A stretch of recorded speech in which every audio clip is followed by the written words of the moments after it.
Lá no Salmo de número 15, o presbítero Guilherme nos guiou um estudo muito bom dentro do Salmo de número 15.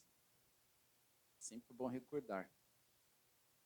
Nós vamos ler esse Salmo para introduzir o culto nessa noite. Salmo de número 15. Vamos ler a palavra de Deus. Diz assim: Senhor, quem habitará no teu tabernáculo? Quem poderá morar no teu santo monte? Aquele que vive com integridade, que pratica a justiça e de coração fala a verdade. Aquele que não difama com sua língua, não faz mal ao próximo, nem lança injúria contra o seu vizinho. Aquele que a seus olhos tem por desprezível ao que merece reprovação, mas honra os que temem o Senhor. Aquele que jura e cumpre o que prometeu, mesmo com prejuízo próprio. Aquele que não empresta o seu dinheiro com usura, nem aceita suborno contra o inocente. Quem age assim, não será jamais abalado. Amém. Vamos orar? Senhor nosso Deus, nós nos colocamos diante de Ti, agradecemos ao Senhor por Sua palavra que acabamos de ler, e pedimos a Deus que o Senhor nos ajude para que a nossa vida nessa terra, Deus, possa ser um reflexo do que lemos aqui no Salmo de número 15, Senhor. Que possamos viver com integridade, que possamos viver na prática da justiça, que aos nossos lábios, ó Deus amado, saiam palavras de edificação, que apontem para o Senhor, ó Deus, que glorifique o seu santo nome, que nós possamos, ó Deus, ter fome e sede de justiça e clamar ao Senhor, ó Deus, para que o Senhor, por sua graça, por sua santidade, possa executar o juízo do Senhor, ó Deus, em nosso tempo, e que possamos, ó Deus, não ter o nosso coração preso ao que o Senhor tem nos dado, mas que possamos, ó Deus, estar com as mãos abertas, com os bolsos abertos, ó Deus, com tudo aquilo que o Senhor tem nos dado disponível à obra do Senhor, ó Deus. Que possamos servir ao Senhor sem esperar algo em troca, Deus, mas que possamos sempre ter diante de nós que o nosso galardão vem de Ti. Deus amado, nos abençoe nessa noite. Guia-nos, ó Deus, para que nesse culto o Senhor somente seja glorificado e engrandecido. Deus, guia-nos para que somente o Senhor seja exaltado e que a sua presença, Deus, esteja conosco e que possamos, ó Deus, viver de maneira que o Senhor seja glorificado. Deus nos abençoe, dirija-nos, ó Deus, nesse momento e que o nosso culto glorifique ao Senhor em nome de Jesus. Amém. Irmãos, abra sua Bíblia comigo no Salmo de número 119, nós vamos ler o versículo de número 176, o último verso do Salmo de número 119. Vamos ler esse verso. Salmo de número 119, versículo de número 176, está escrito assim: Ando errante como ovelha perdida, procura o teu servo, pois não me esqueço dos teus mandamentos. Boa noite, meus irmãos. Que a graça do Senhor Jesus seja com todos. Eu quero já de antemão chamar aqueles irmãos que vão nos ajudar na distribuição dos elementos. Nós teremos a ceia do Senhor nesse momento. A ceia do Senhor, meus irmãos, é marcado nos evangelhos por um momento interessante. Eu acho que vocês, obviamente, já perceberam. Quando isso é relatado nos evangelhos, você pode perceber que está sempre depois de que momento? O momento da Páscoa. Jesus celebra a Páscoa. Era o dia da Páscoa, era o tempo da Páscoa. Ele celebra a Páscoa e ele já imediatamente, ele já faz o que? Institui a nova celebração, que vai ser a ceia do Senhor. Aí você fica pensando, e nós crentes, às vezes eu vejo a igreja, né, muito confusa, a igreja evangélica, muito confusa. Celebramos Páscoa, celebramos ceia, a ceia sim, mas e a Páscoa? Não é correto quando nós então celebramos a Páscoa, no sentido de celebração escriturística, é porque fica sem sentido para nós. Se nós celebramos a Páscoa, o que nós estamos trazendo à nossa memória? Aquilo lá no passado, a figura que Deus usou para apontar para uma verdade absoluta, que aconteceria no futuro.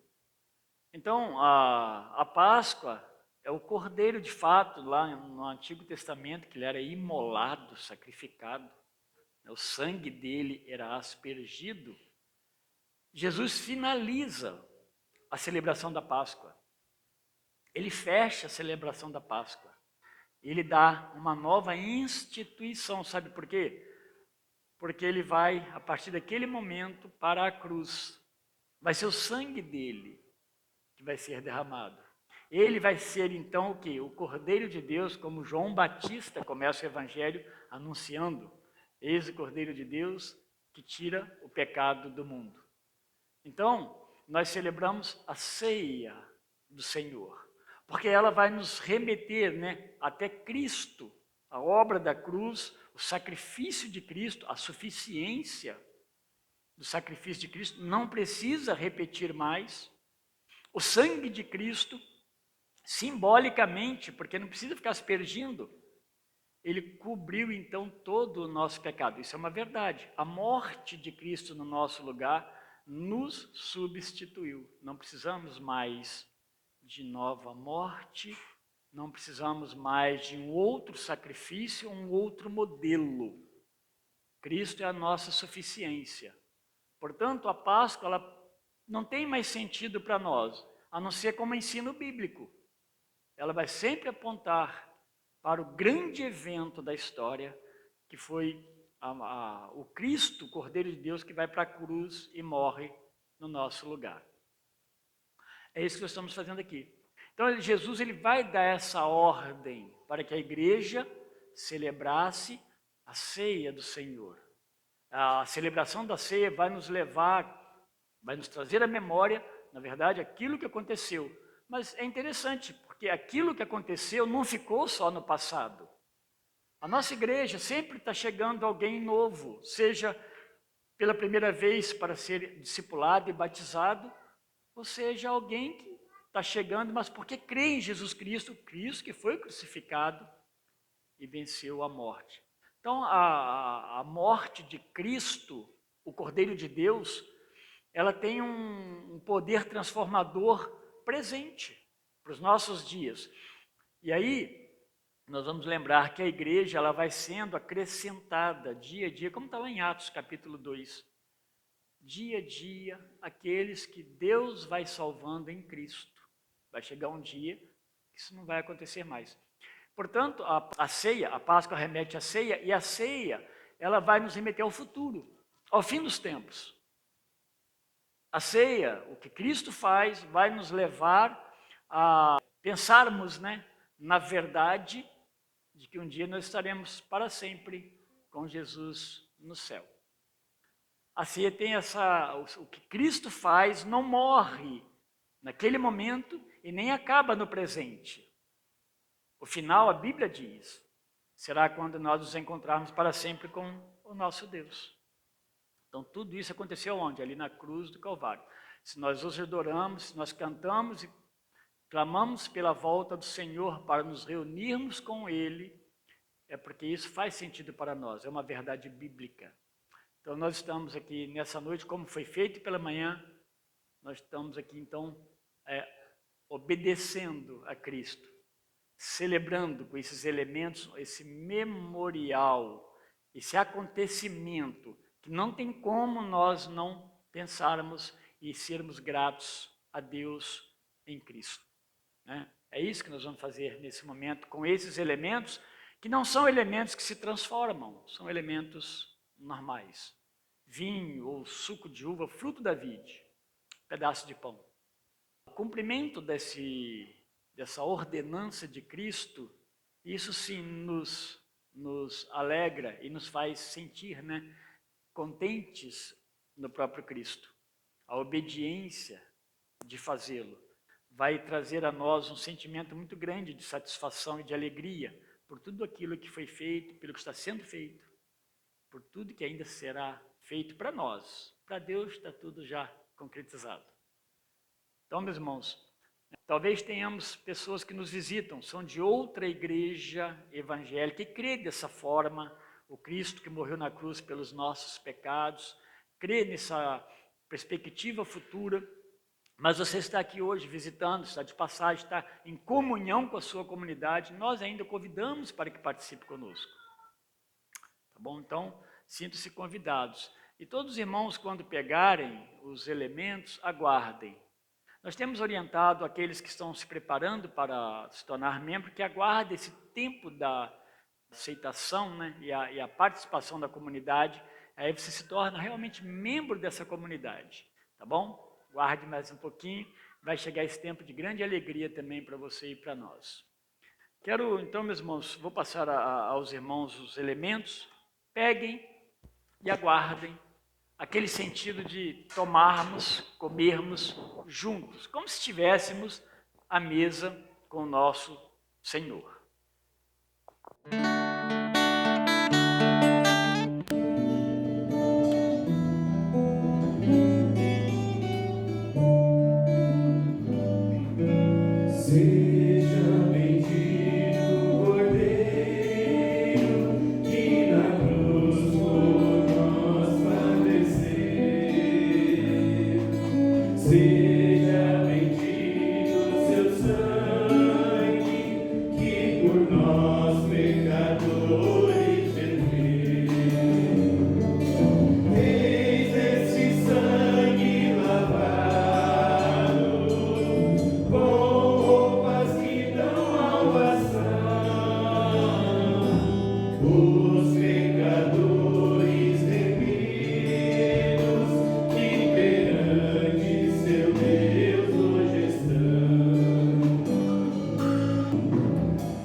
Desejou pegar e não pegou por algum motivo?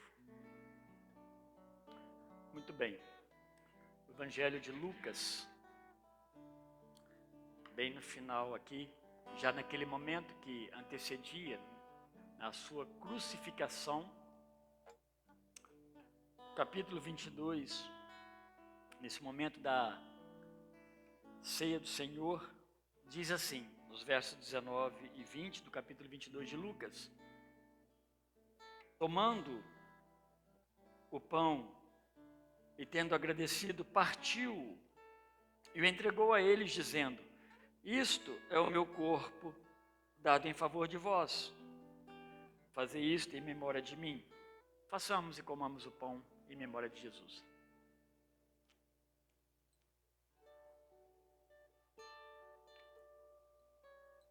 No verso 20 diz assim: da mesma forma, depois da ceia, tomou o cálice, dizendo: este cálice é a nova aliança em meu sangue, derramada em favor de vós. Tomemos o cálice.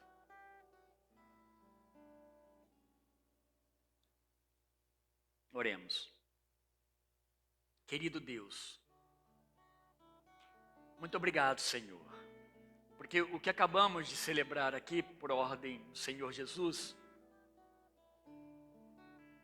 nos traz, ó Deus, ao nosso coração, a certeza, ó Deus, do cuidado do Senhor, de que o Senhor não se esqueceu de nós, ou mesmo nos abandonou em nossos pecados, porque nós não merecíamos, mas a Tua palavra diz que o Senhor foi gracioso conosco.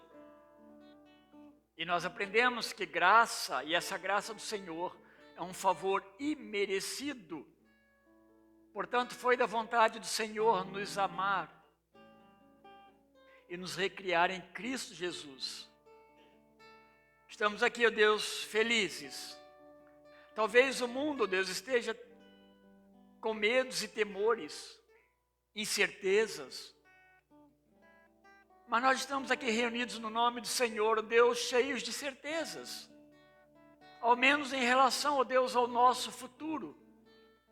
porque sabemos que aquilo que o Senhor Jesus fez por nós ali na cruz, nos juntará a Ele, ó Deus, no futuro próximo que nós não conhecemos, mas temos certeza que acontecerá.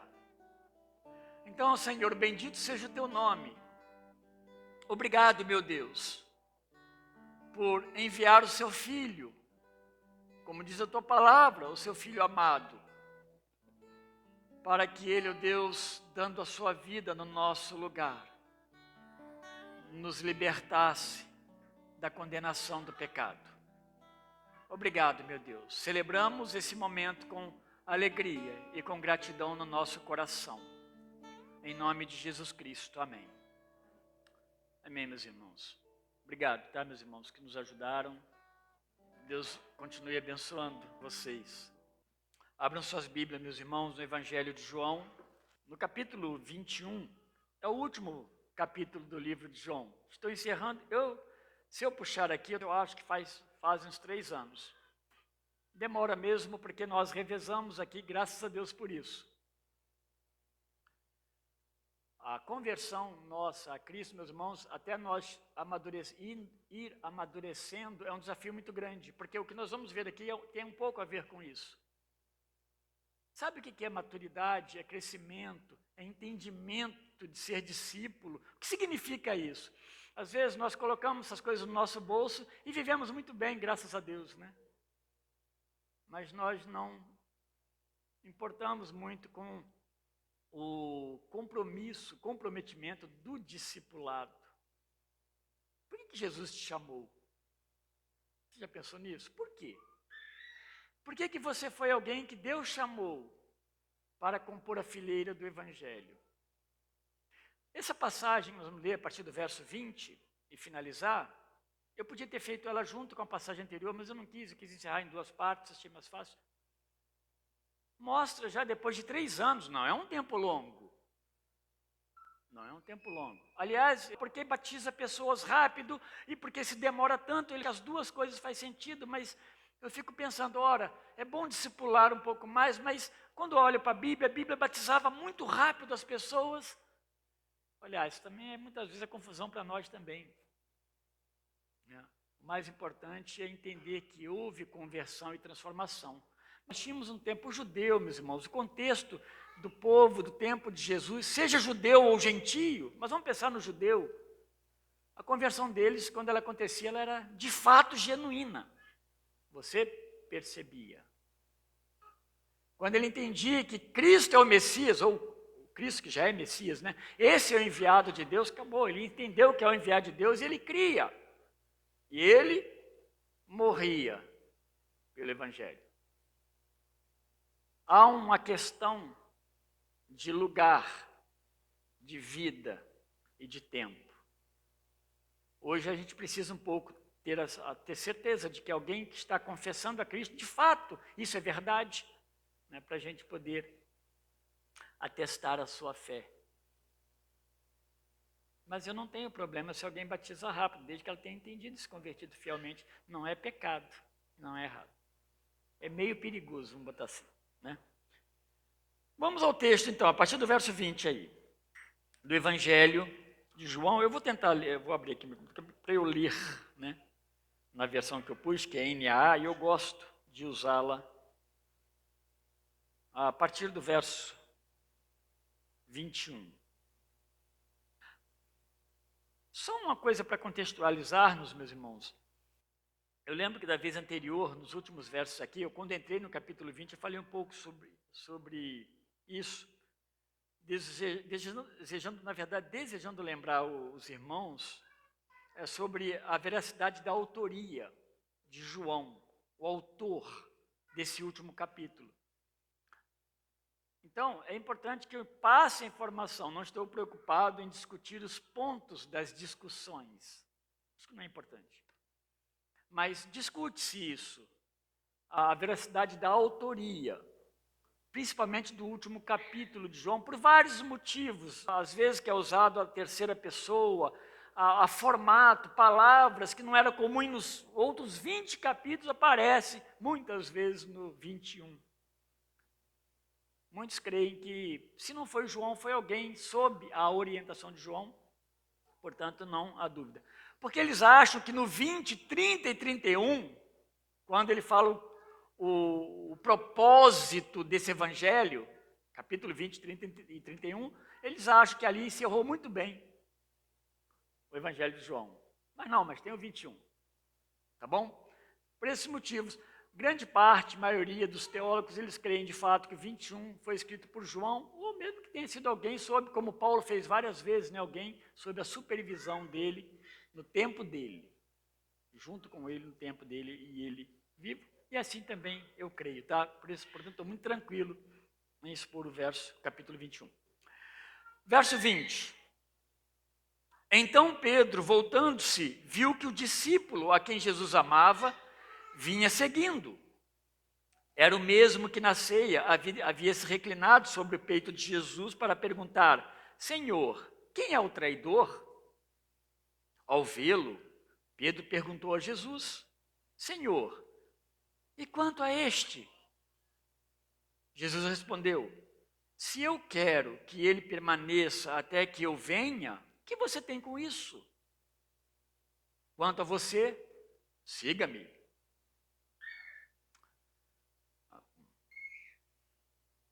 Ok.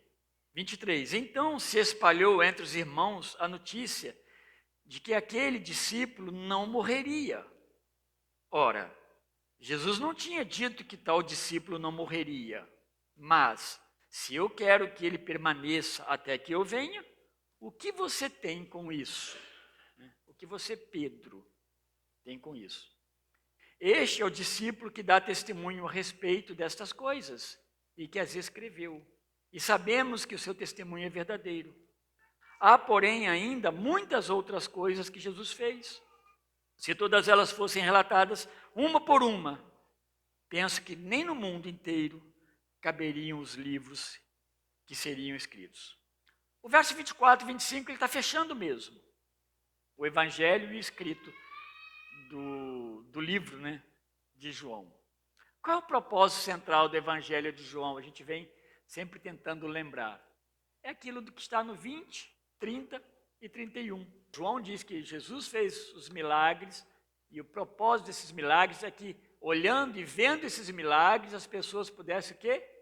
Crer em Jesus Cristo. Mas ele vai além. E crendo, elas tivessem vida eterna. Olha que coisa maravilhosa. É evangelístico, é profundo. João escreve no momento em que os evangelhos já estavam compostos, outros. Ele escreve de uma forma diferente, ele não trata Jesus diferente dos outros evangelhos, ainda que tenha algo que não tem nos outros. Por isso que ele não é chamado de sinótico. Sinóticos são semelhantes. Então, Mateus, Marcos e Lucas são semelhantes mesmo, em tempo e no que se escreve, embora haja diferenças. Mas João é bem diferente, mas ele destaca o mesmo Jesus que opera nos outros evangelhos. Eu queria que a gente pensasse então, a partir desse verso 20, que o convite para ser discípulo, ele é pessoal. Ele é focado, ele é direcionado. Ele é seu. Ele é para você. Ele é para mim. Vocês estão me entendendo que Jesus não chamou uma multidão para segui-lo, mas ele chama as pessoas, porque Jesus salva cada um. Ele não salva uma multidão, ele salva pessoas, ele salva indivíduos. Pedro, meus irmãos, ele precisava desse último encontro com Jesus Cristo. A gente vai ver o contexto aqui, vou falando, vocês vão perceber. Ele precisava desse último encontro aqui. Essa última aparição no Evangelho de João, de Jesus aos seus discípulos. Pedro tinha algumas pendências ainda não resolvidas. E Jesus sabia disso. Pedro, ao final do Evangelho aqui, ao final do convívio com Jesus, após a morte de Jesus, a ressurreição, Pedro tinha coisas para acertar e Jesus sabia disso. Não está sendo colocado aqui a fé de Pedro, a salvação de Pedro, não é isso. Mas ele precisava se ajustar. Lembra que eu falei que nós amadurecemos e é importante que o tempo passe na nossa vida e nós sejamos mais fortalecidos na fé, mas não crentes ranzinzas, crentes impiedosos, crentes pecadores, crentes que não dão testemunho. O tempo precisa nos carimbar como servos de Jesus Cristo. Pedro conviveu com Jesus quase 3 anos. Como eu disse, o judeu, quando ele entendia, ele entendia. E Pedro fez confissão pública. Tu és o Cristo, o Filho do Deus vivo. Ou seja, tem um Deus que é vivo, nós não vemos. E tu és o Messias de Deus. A promessa de Deus, tu és essa promessa. Nós não temos dúvida disso. Mas logo depois, o que Pedro faz? Não, tu não podes morrer na cruz. E Jesus repreende. Para trás de mim, Satanás. Esse é o homem sendo lapidado como discípulo de Jesus Cristo. Uma vez Pedro disse para Jesus, diante dos seus irmãos discípulos, que eles poderiam ser infiéis a Cristo, mas ele, Pedro, não seria infiel. Essa é uma pendência também que ele tinha. Jesus sabia disso. Será que Pedro ainda está agora, eu estou indo ao céu? Jesus não tinha dúvida, mas eu que estou falando. Alguma coisa para corrigir? Alguma coisa para acertar?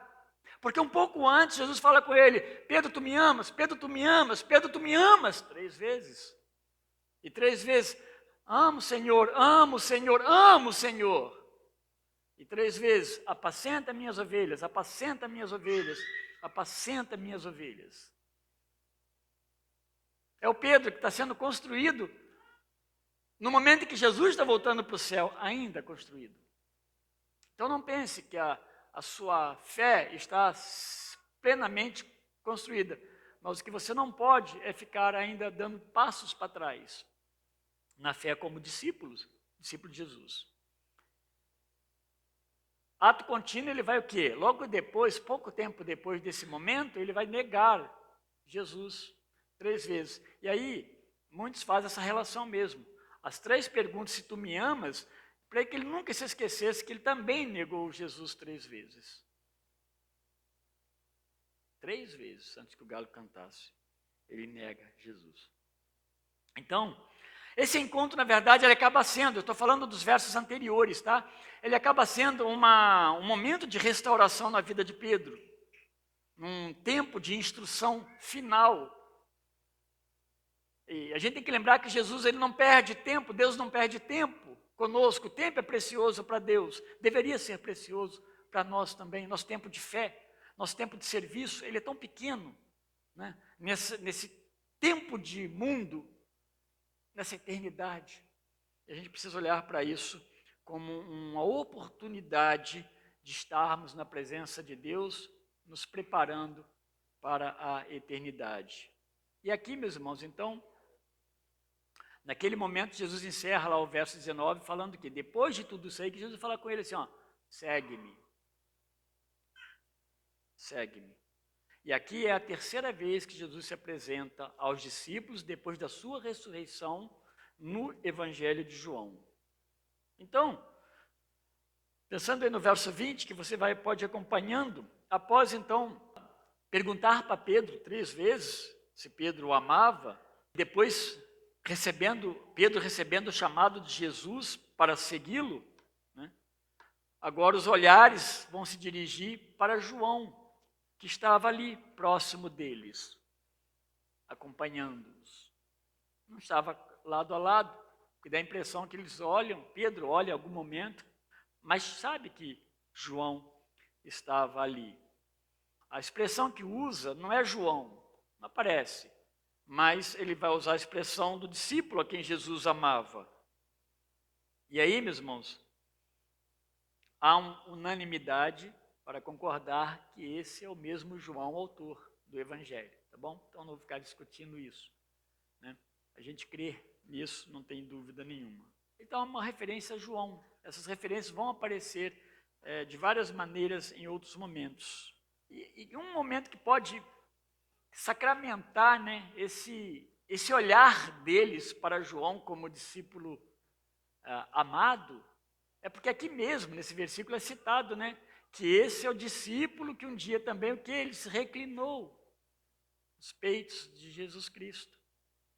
E naquele momento, Pedro, está lá no capítulo 13, olha para João reclinado ao lado de Jesus, né, e vai fazer a pergunta, né, pergunta para ele, Pedro fala para João, pergunta para, você que está pertinho dele, aí ao lado dele, ou você que é o discípulo amado, pergunta para ele quem é o traidor. É assim que é Pedro. Pedro é assim. Pedro é maravilhoso, meus irmãos, porque Pedro é assim. Ele é um ser humano bem assim característico, nós temos muitas semelhanças com ele. Eu sei que tem coisas ruins, até nessas coisas ruins mesmo, mas tem as coisas boas. A gente vai perceber em Pedro. Você olha para Pedro, se você pegar todos os pontos das suas exaltações, não exaltação no sentido de vanglória, mas você pega todos esses pontos que ele fala, que ele sobressai, que ele fala muito rápido, antes do tempo, ele pulou na água, né, no texto anterior, quando ele descobriu que era Jesus, alguém falou assim, João fala, é Jesus que está lá na praia. Ele, o que ele faz? Puf! Deixa todo mundo puxando o barco lotado, nas redes lotadas de peixe. Ele vai encontrar com Jesus. É esse Pedro, que vai ser o grande servo de Deus na pregação do Evangelho. Vai ser um grande presbítero. Ele vai dar o conselho para uma igreja, aos presbíteros da igreja. Lê a primeira carta, logo no capítulo 5, os primeiros versos. Pastoreia a igreja de Deus, o povo de Deus. Vocês que são pastores, como eu sou pastor. É isso.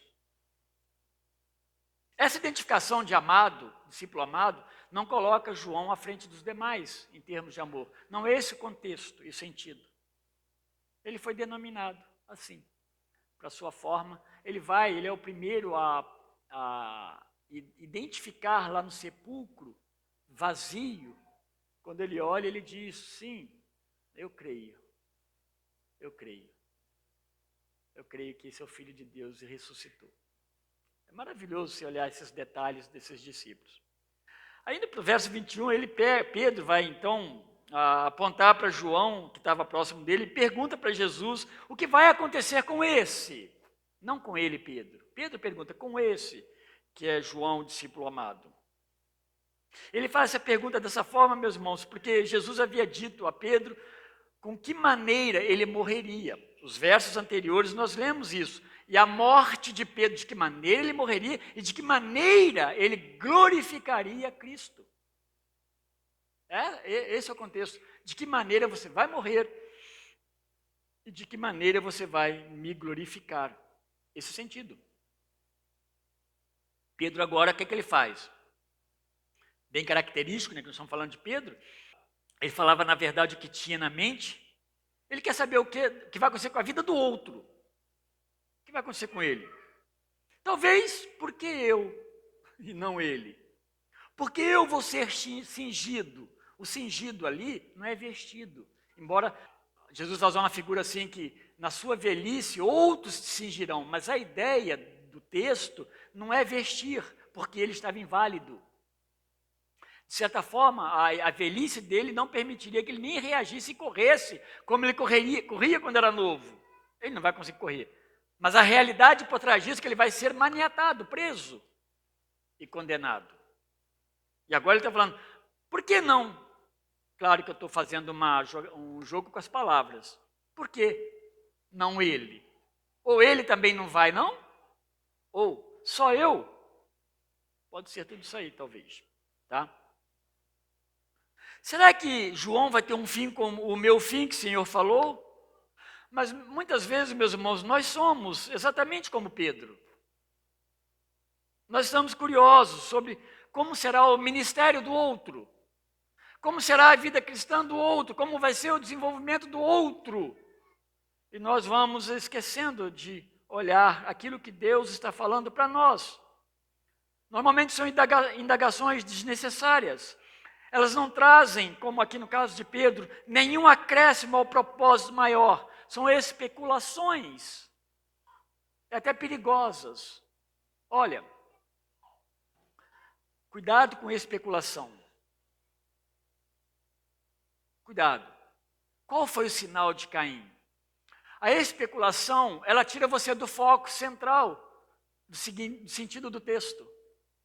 A especulação faz você se prender no supérfluo, no desnecessário. E quando nós começamos a especular, quem criou Deus? É uma pergunta de alguém que de fato não tem interesse em Deus. Às vezes é o que às vezes tem. É uma pergunta inicial. Ela não pode persistir como uma dúvida. Aliás, ontem a gente conversava lá, eu lembro que eu falei assim, olha, um texto ótimo para a gente ser fortalecido na fé é Gênesis 1.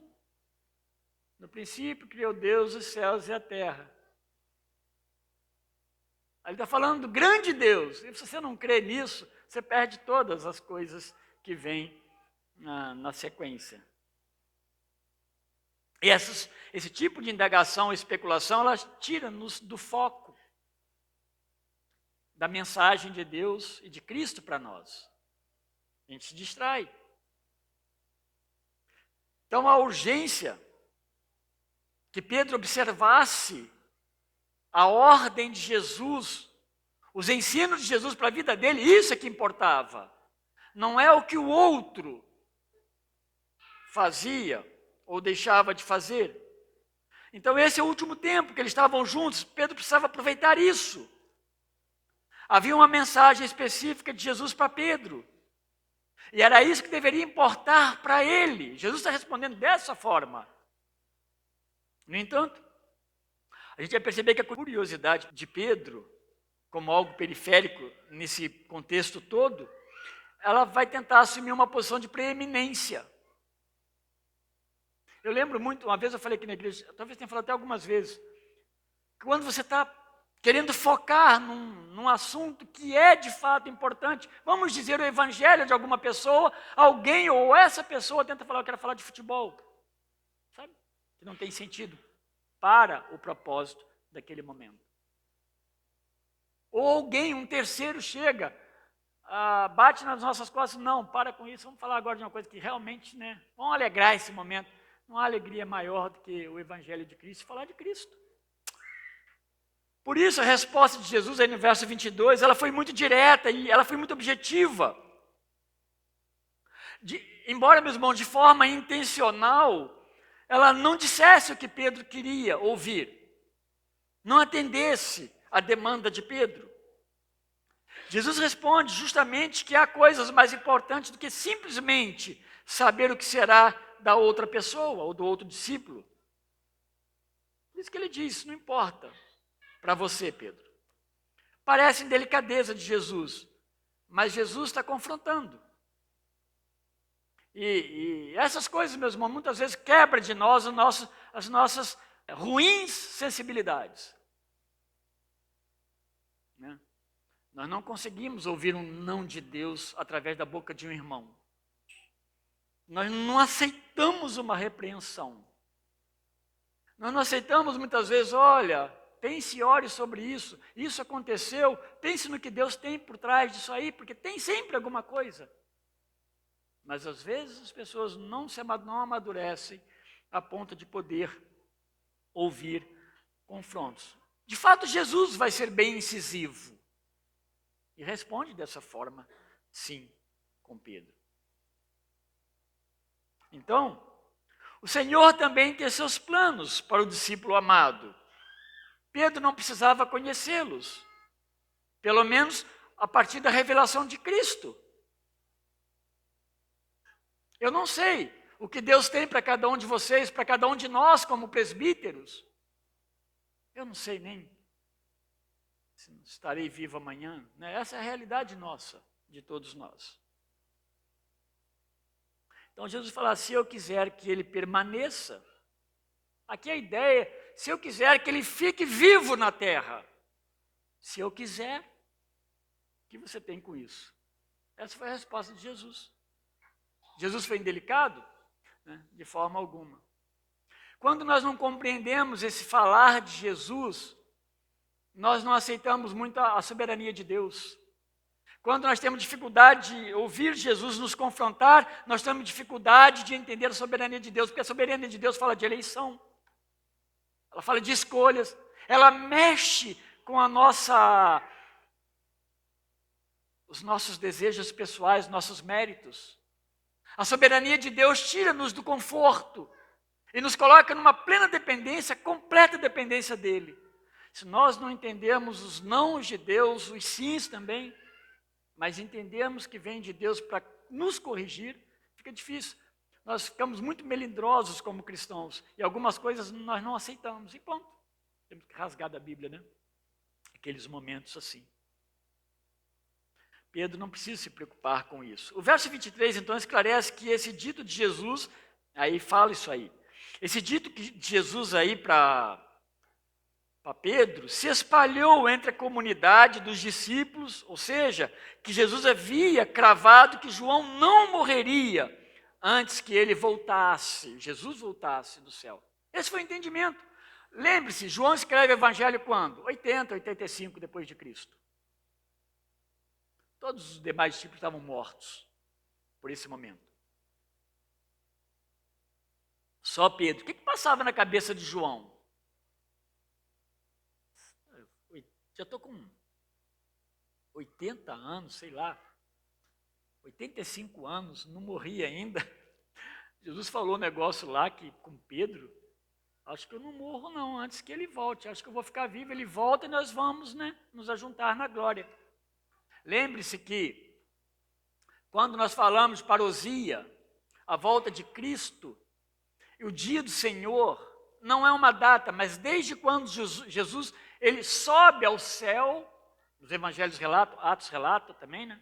Princípio de Atos, ali começou o dia do Senhor, a inauguração do dia do Senhor. Então não é o dia seguinte, não é o tempo propriamente o tempo dos apóstolos. Qualquer dia pode ser o dia do Senhor e da volta de Jesus Cristo. O fato é que Pedro precisava entender essas coisas de uma forma muito clara. Esse ditado, então, se espalha. João, ele não estava nessa crise. Eu só dei um exemplo. João não estava com crise.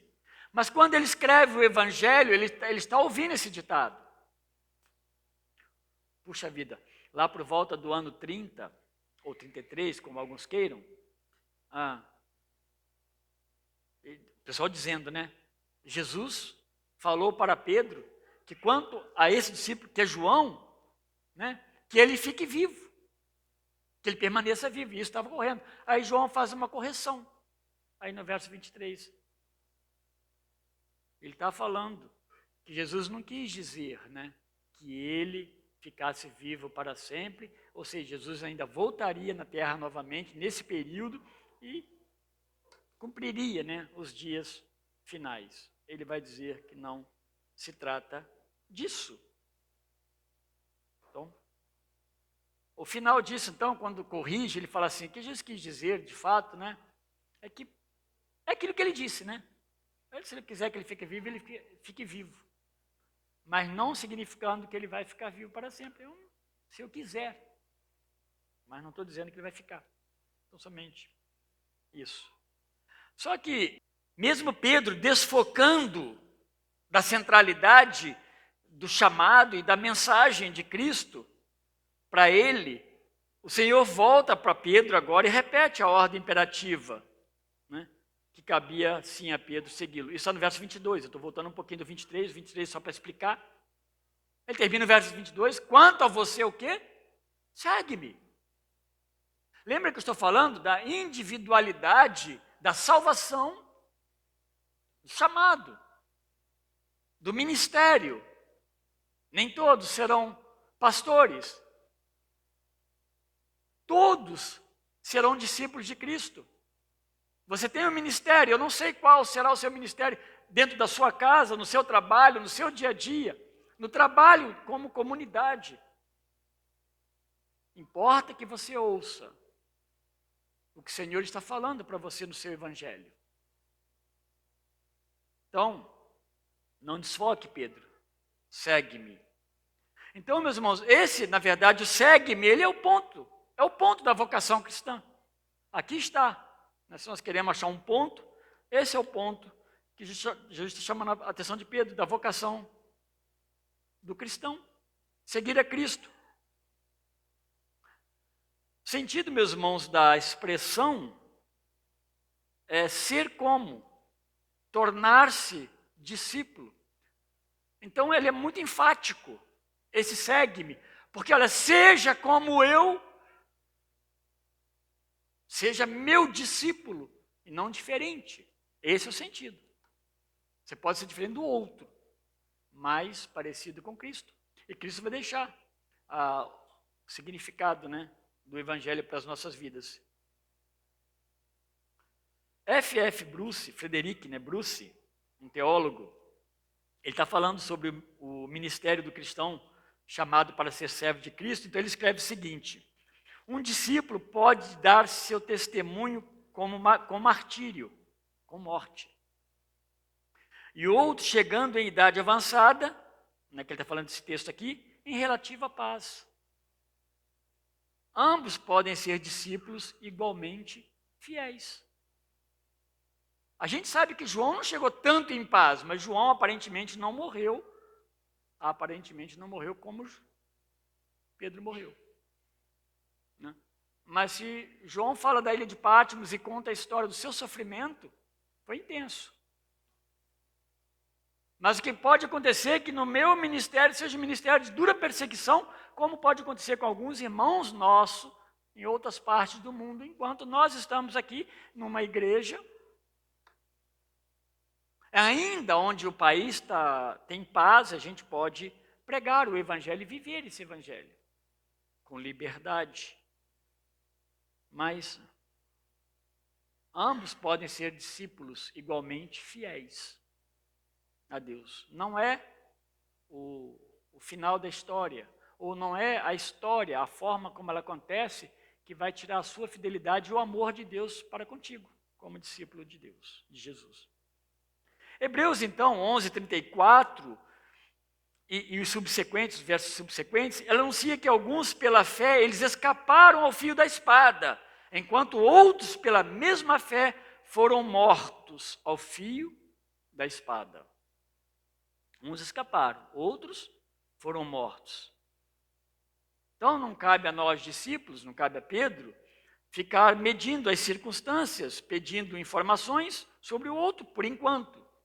O sentido aqui é de curiosidade, é um interesse desnecessário, não é para oração.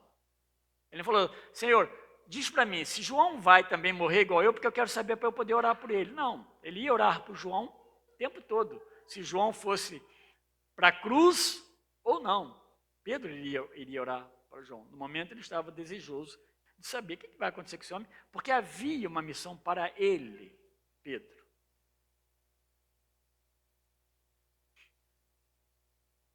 Em Mateus 23:38, quando Jesus fala, naquele texto lá, se dirige aos discípulos, e ele está falando sobre o comportamento dos fariseus como um comportamento ambicioso,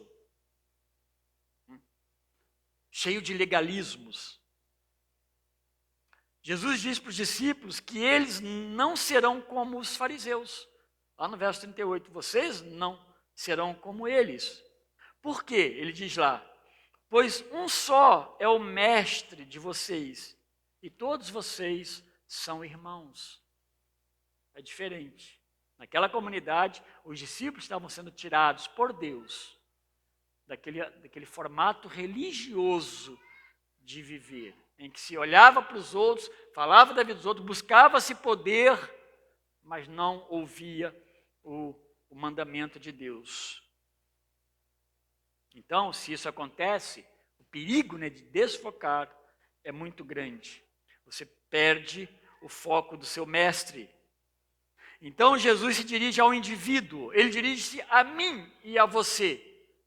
O mandamento do Evangelho é para você e para mim. Aqui ele não está tratando de comunidade, embora a comunidade vai servi-lo, mas cada um vai servir numa circunstância diferente da outra. Pense muito sobre isso. Quanto a você, siga-me. Esse é o pronome enfático, né? Ele tem endereço único. É você. Não é outro. Aí, meus irmãos, o que está me preocupando demais como cristão? O que mais te preocupa? Quais são as coisas que chamam a sua atenção ou desvia? Ser um discípulo de Jesus e olhando para as Escrituras, então, para o próprio Evangelho de Lucas, implica negar-se a si mesmo, tomar a cruz de Jesus e seguir a Jesus. E isso não é coisa simples, não é apenas uma leitura superficial. É uma mudança de vida. Jesus não chama pessoas preguiçosas, pessoas descomprometidas. Se elas estão, alguma coisa está errada. Talvez elas não ouviram o chamado de Jesus. Mas eu estou no meio das ovelhas. O chamado de Jesus nos distingue. E é bom que Jesus seja individual nesse aspecto, porque ele fala com você, o mesmo Jesus que te ensina e que te manda, é o Jesus que ouve, intermedia as suas orações diante do Pai. Então, ser um discípulo é negar-se, é abrir mão de você mesmo. Não é para ficarmos, então, agarrados com as demandas deste mundo cheio de distrações, de forma alguma.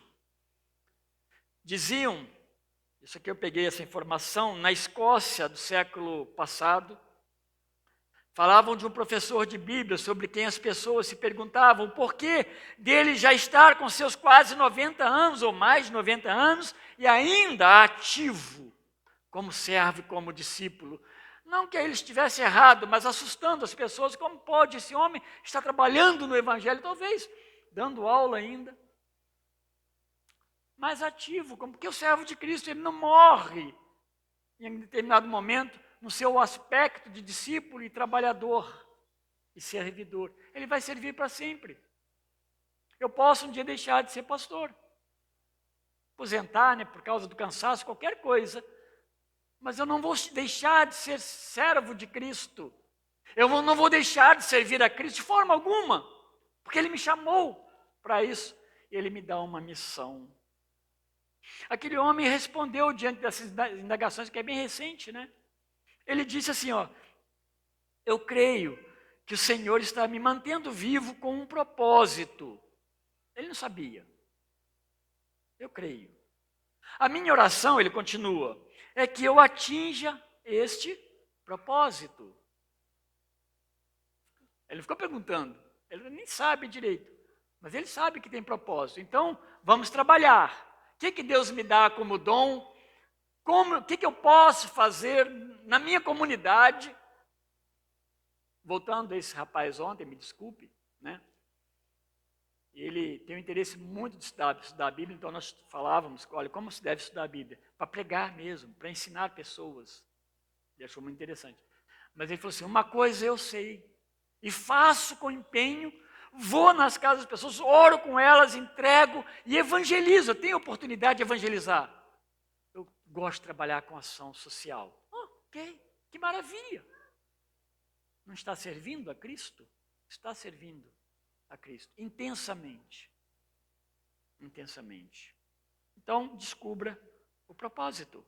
Ou coloque diante de Deus, né? Ou coloque assim, Senhor, que eu cumpra o propósito. Isso é importante. Eu acho essa conclusão dele muito justa. Pedro, então, meus irmãos, ele compreende isso. Porque ele vai trabalhar juntamente com Tiago, principalmente com Tiago e João. No princípio, como colunas. Tiago, aliás, Gálatas 2, verso 9, fala deles como coluna da igreja. Eles não são Cristo, eles são colunas respeitados, homens do Evangelho, servos de Deus. Trabalharam juntos, foram presos juntos. E aí, então, ele termina. Verso 24 e 25, eu vou fazer o fechamento apenas. João, então, encerra o livro. Segue-me, explicou no verso 23, chamou para seguir, corrigiu Pedro, ele vai encerrar o livro. O Evangelho que chama o homem a olhar para Jesus e crer nele, para ter vida eterna. E ele deixa isso muito claro no encerramento. Ele está se referindo novamente a ele mesmo, ele está falando dele. Pode ser que a pessoa está mudada aí, mas é uma referência a ele. Como testemunha que escreve esse evangelho, obviamente inspirado pelo Espírito Santo de Deus.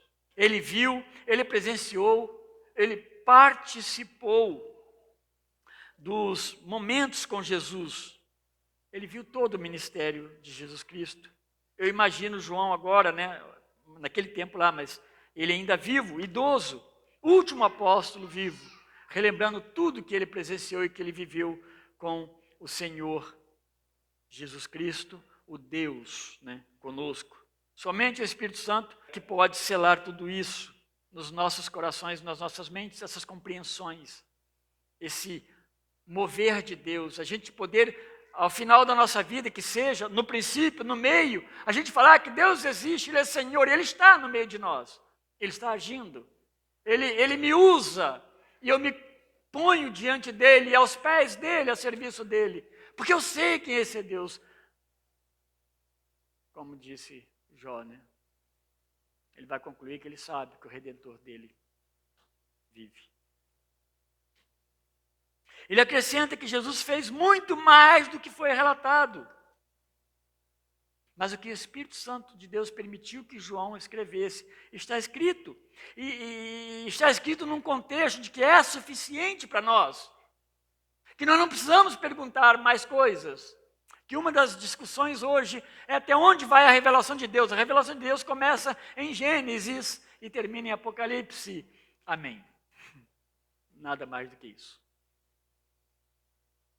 Qualquer outra revelação que não seja a palavra de Deus, a conclusão, né? A palavra de Deus falando, é revelação de pessoas. É revelação de homens.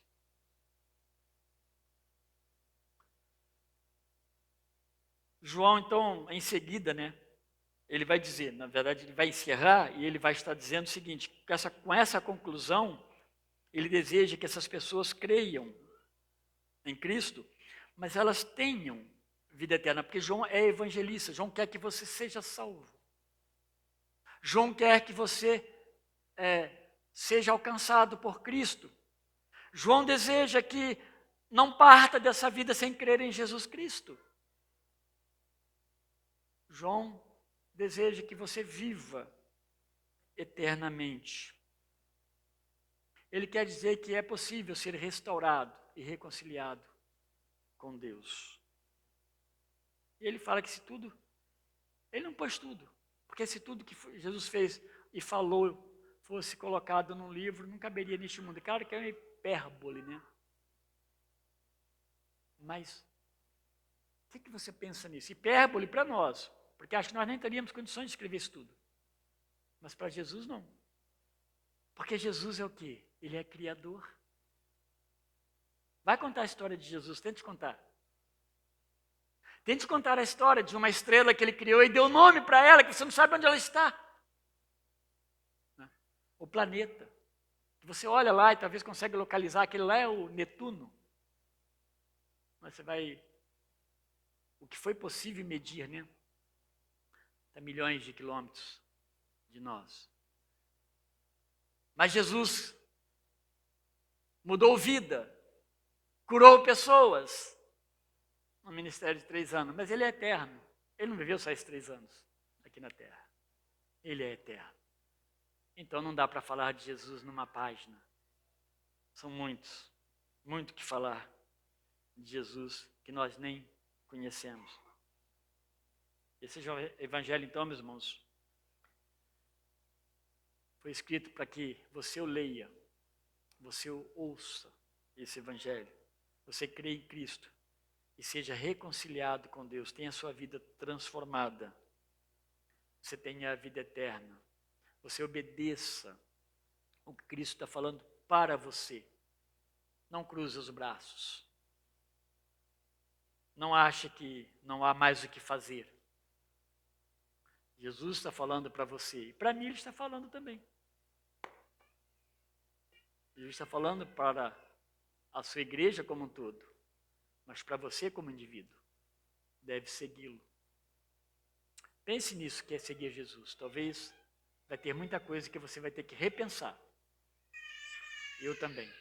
Alguém disse esses dias, né, que nós que... Não sei se foi o Frank Ferreira, a gente estava numa aula, quinta-feira, acho que foi ele mesmo, falando, né, que quem prega um texto da palavra de Deus tem a probabilidade de ser confrontado enormemente por Deus. Porque você fica horas e horas num texto, estudando ele. Então Deus vai te falando, te martelando, né, te forjando, e você prega ele em 40, 50 minutos para a congregação. E a responsabilidade também de pregar é grande, né? Ah, meu Deus, Deus tenha misericórdia, né? Transmitir para que você seja edificado. Mas nós, com certeza, quando lemos e estudamos esse tempo, de alguma forma Deus fala grandemente ao nosso coração. E isso foi para mim muito comprometedor. A minha vida com o meu Cristo.